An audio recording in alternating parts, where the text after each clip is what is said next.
And today we're going to cook a round steak for about 8 people, maybe 8 or 10 people, and we're going to have about a ½ inch thick cut of my grass finished Rockin J beef, tenderized Parmesan Reggiano, olives, tomatoes, basil, pepper, salt, olive oil are going to be the ingredients that you need. I would do it on a grill, but today I'm going to do it in a grilling pan. You need a meat tenderizer, tongs, and then a Cuisinart. First thing that we're going to do is we're going to tenderize the round steak and then salt it. But right now I'm going to clear everything off and get ready to go. So we're going to tenderize the round steak. Sometimes you can get them tenderized, but right now I don't have it tenderized. So we're going to pound it to about 1/4 inch to 1/8 of an inch flat. Just pounding outwards.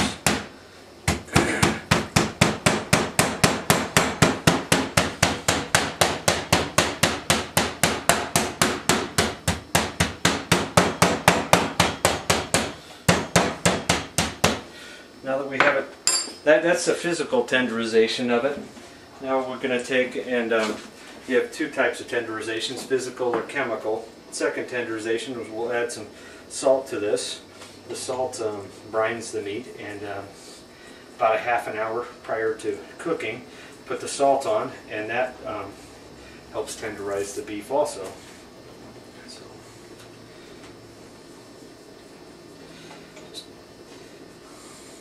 wouldn't put too much on because you don't want too much of the salty flavor, but a little liberally put it on there.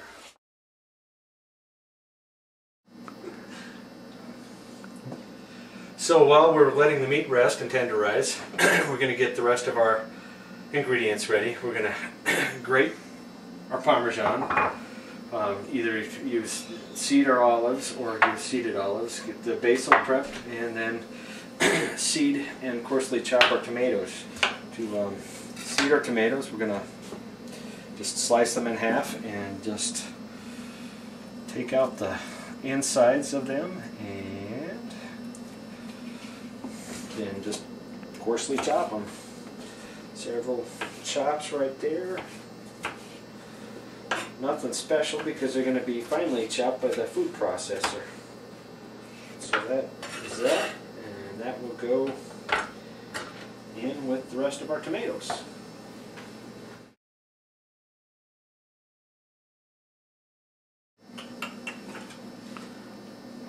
So now that we have all of our ingredients in place, take and add our basil, tomatoes, Parmesan,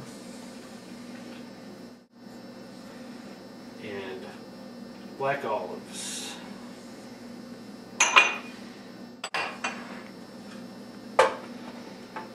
And just get ready to chop it up, finally liquefy it.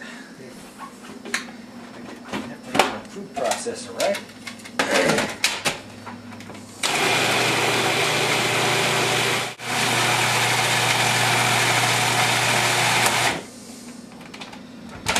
So we have a paste that we're going to put in our steaks, nicely rolled up.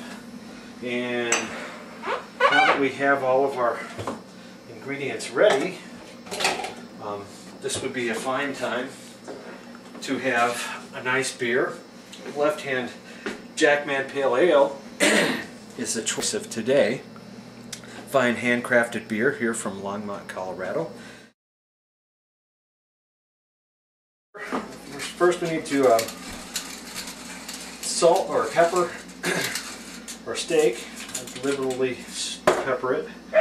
We need to, well, and I also forgot that we need, at the beginning of this, I forgot to say we need string to tie our our rolls together after they're stuffed, and I've already done 3, but I've saved 2 to show you. Then we'll take and put a small paste on the inside of our steak.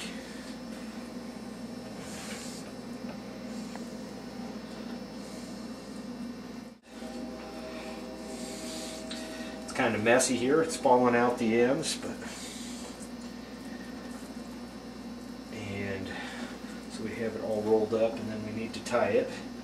And then we'll apply a little light coating of olive oil to the outside.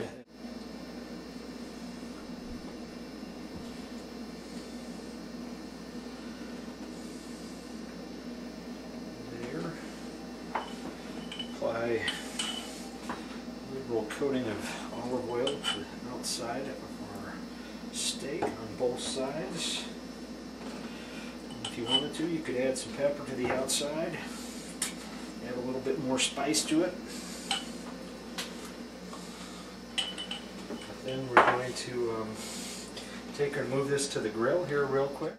Alright, so we're all ready. We've got the pan about medium high on a very hot burner. So they're nicely oiled. The pan is super hot. Add them all in there, but we're going to brown it on all sides, and then we'll probably cover it and let it cook so that the internal temperature gets up pretty high.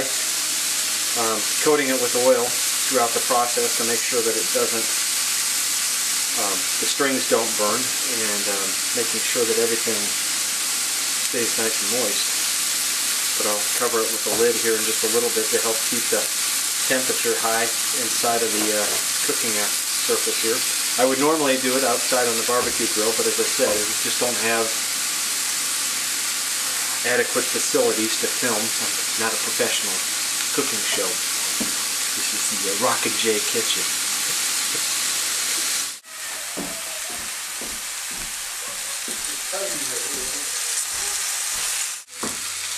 Okay, so we're going to coat the steak with oil throughout the process. Turned it here a couple times. Helps to keep the string from carbonizing like it's done there on the end of that one that I didn't cut off. You should cut off the excess string. I guess I missed that piece. So we coated it pretty much everywhere. So we're going to turn it for the last time here and then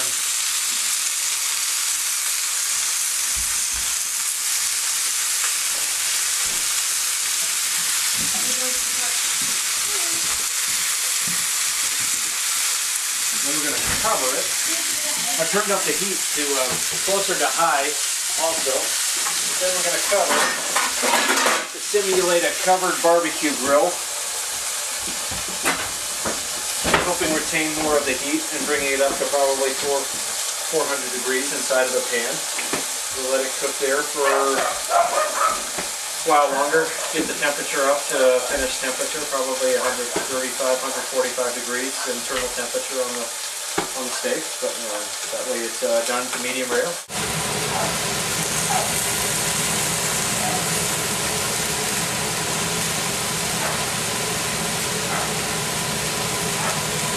Okay, half an hour, it's 145 degrees.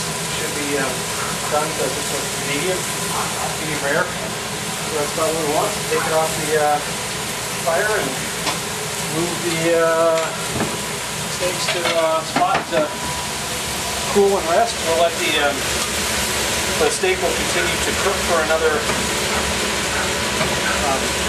10 to 15 minutes. We'll just set it up on the back of the stove and let them continue cooking. And we'll have some carrots and zucchini, a salad with it, and all ought to be great. Time for another sip of beer while we're waiting for everything to get ready.